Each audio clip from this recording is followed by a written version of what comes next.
অভিজিৎ, অনেক দিনই তো হলো, কোনো কেসও আসছে না কো। হ্যাঁ, আমাদের সংসারটা চলছে না ভালো, ও রোজ বাড়িতে ঝামেলা করছে। তাই তো ভাবছি। অভিজিৎ, মনে হচ্ছে একটা কেস পেয়েছি। তাই নাকি? হ্যালো, হ্যাঁ, কোথায় খুন হয়েছে? কিভাবে খুনটা হয়েছে আপনি কি কিছু জানেন? বলছি কিছু বুঝতে পারছি না খুনটা। চলুন তাহলে স্পটে গিয়ে দেখে আসি। চলো চলো, ঠিক আছে, আমরা যাচ্ছি এক্ষুনি 10 মিনিটের জন্য। ভাইয়া, প্রচুর রোদ দিয়েছে তো। তোমার একটু গামছাটা দেবে?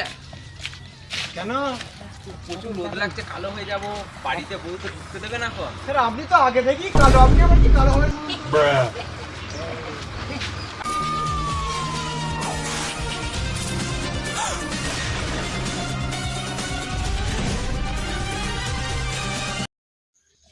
দয়া, তুমি এই দরজাটাকে এখন ভেঙে গুঁড়িয়ে দাও।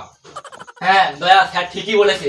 তুমি দরজাটা পুরো গুড়িয়ে দেবে কিন্তু। ঠিক আছে স্যার। অভিজিৎ, তুমি কবে থেকে তোতলা হলে?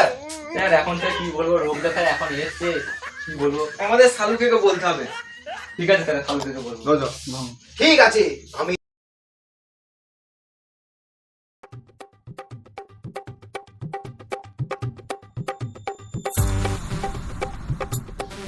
অভিজিৎ, আমরা এখন স্পটে পৌঁছে গেছি।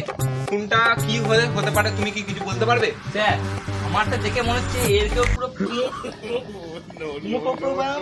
লাথি মেরে ফেলে দিয়েছে।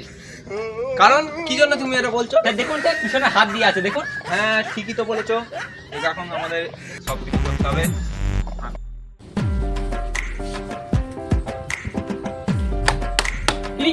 কি হলো স্যার, পিছনে মনে কেন?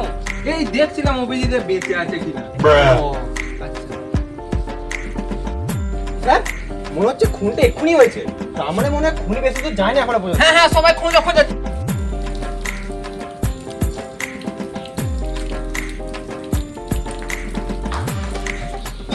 দয়া, খুনিটা আমাকে এরকম দেখিয়ে চলে গেল, এর মানে কিছু বুঝতে পারলে তুমি? আরে মনে হচ্ছে খুনিটা আমাকে ভালো হইতে ফেলেছে।